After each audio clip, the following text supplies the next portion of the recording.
পলাতক সাবেক প্রধানমন্ত্রী শেখ হাসিনার স্বৈরাচার দেশের বিচার ব্যবস্থা ভেঙে দিয়েছে, সব প্রতিষ্ঠান ধ্বংস করেছে এবং এইসব ক্ষেত্রে সন্তোষজনক সংস্কারের পরই হবে নির্বাচন। অর্ধ শতাধিক কূটনীতিকের সঙ্গে এক বৈঠকে আজ এসব কথা জানান অন্তর্বর্তী সরকারের প্রধান উপদেষ্টা ডক্টর মোহাম্মদ ইউনূস। দুপুরে একটি হোটেলে কূটনীতিকদের বিভিন্ন বিষয়ে ব্রিফ করেন তিনি। আরও জানাচ্ছেন সাজেদা সুইটি। শপথের পর বিভিন্ন দেশ থেকে অভিনন্দন পেয়েছেন ডক্টর মোহাম্মদ ইউনূস। কূটনীতিকদের অনেকেই তার সঙ্গে সৌজন্য সাক্ষাতের আগ্রহ জানিয়েছেন। তাদের সবার সঙ্গে আলাপ করতেই রোববারের এই আয়োজন এবং সেখানে ঢাকায় কর্মরত বিদেশি দূতাবাস ও মিশন প্রধানরা ছিলেন। Very happy that finally I could meet you for the first time in my new role. Wish me well. That's all I can say, but I'll give you thank you.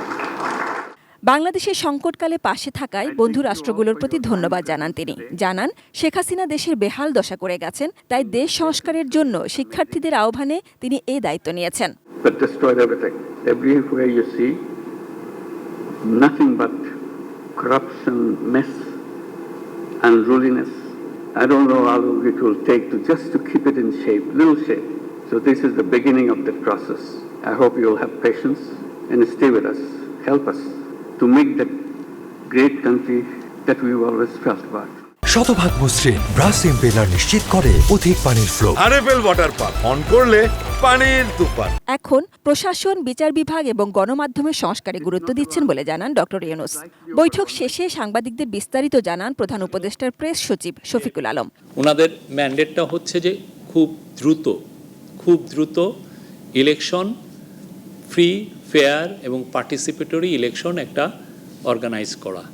কিন্তু ওনাদের ম্যান্ডেটটা হচ্ছে যে উনি এই ইলেকশনটা তখনই করবেন যখন ডিপ রিফর্মগুলো ক্যারি আউট করা যায়, যেটা জুডিশিয়ারিতে, সিভিল অ্যাডমিনিস্ট্রেশনে, সিকিউরিটি ফোর্সে, মিডিয়াতে।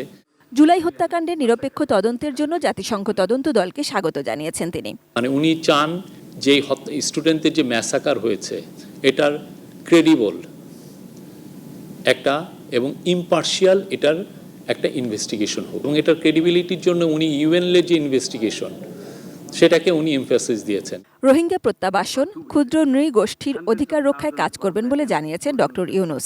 গার্মেন্টস খাতে কোনো বিশৃঙ্খলা সহ্য করা হবে না বলেও জানান। We won't tolerate any attempt. দেশের সবাই সব অধিকার পাবে, এই চাওয়াতেই ছিল শিক্ষার্থীদের আন্দোলন। একই উদ্দেশ্য চলতি সরকারেরও, অর্থাৎ শিক্ষার্থীরা যেমন গণতান্ত্রিক বাংলাদেশ পেতে চেয়েছে তেমন দেশ গড়ার চেষ্টা করছেন বলে জানান শান্তিতে এই নোবেল জয়ী। Environmental friendly nation. Sajeda Sweety, ATN News, Dhaka.